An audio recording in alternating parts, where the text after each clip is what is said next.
Hello, and welcome to The Revolution Will Be Televised, a new look at the new way that TV stations are adapting our favorite books. This will cover why TV shows are chosen over movies nowadays, and will give you a preview of some of the best new programs to come out of the literary world this year. So here we have three of the television stations that have the highest investment in this current culture. This has been around for a number of years, adapting literature into television, that is. However, it is recently coming back into style with the success of such shows as Game of Thrones and Pretty Little Liars. Now, if you will notice, at least one of these stations was behind one of these shows.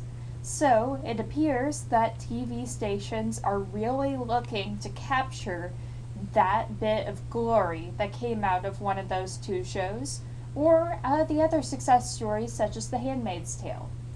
They often also take advantage of streaming services, as in the case of The Handmaid's Tale, as I mentioned earlier, and also in the case of a series of unfortunate events.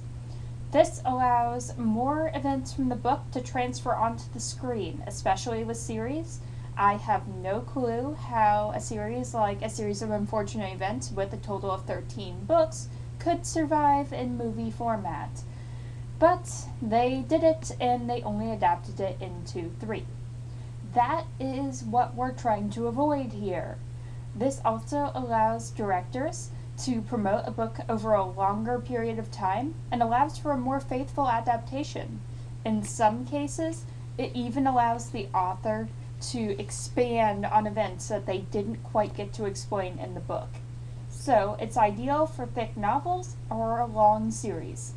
And it is also ideal for libraries because these books will be in demand for a very, very long time. So I would recommend stocking your shelves with some of these next big hits. The first book in this collection of assorted narratives being turned into TV series is James Patterson's Murder Games. Now, some of his series have been adapted to ABC before, but this is one of his latest ones.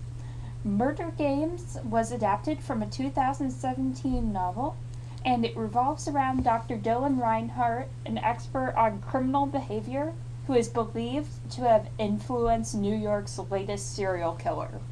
Now, this book is very much indicative of a trend towards mystery novels being adapted into television series. So if you are a mystery fan, it is definitely something to look forward to. It will premiere on ABC on March 11th.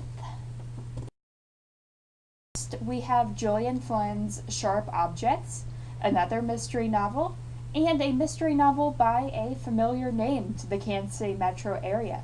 That's right, the author comes from right around here, and no matter how famous she is, we will never let her forget that.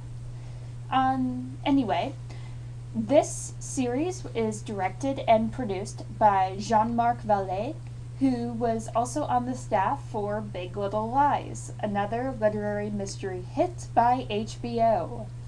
This series is based off a reporter's quest to solve 2 preteen murders, and it was actually Flynn's debut novel.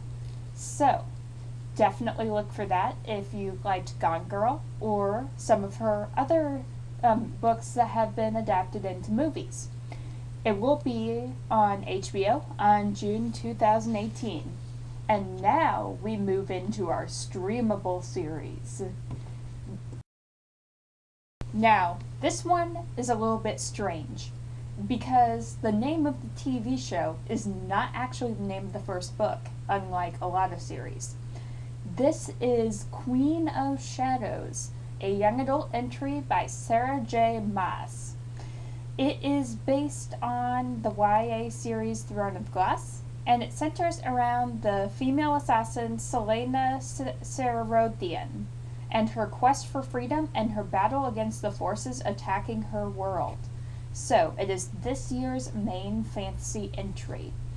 It will be on Hulu, and like the rest of the streaming services, the date has not yet been announced for its release.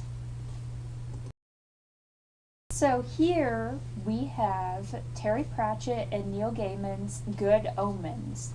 It was based on a 1990 collaboration between these two very popular authors. And since Neil Gaiman's American Gods is doing great on TV right now, Good Omens was optioned for a TV series by Amazon and the BBC. It is a joint production, and the series involves an angel and a demon attempting to keep tabs on the young Antichrist. And in true Terry Pratchett fashion, it is very satirical. And so the release date for it, just like the release date for Queen of Shadows, is currently to be announced. But keep on watch for it because it will be there very soon. I have a feeling.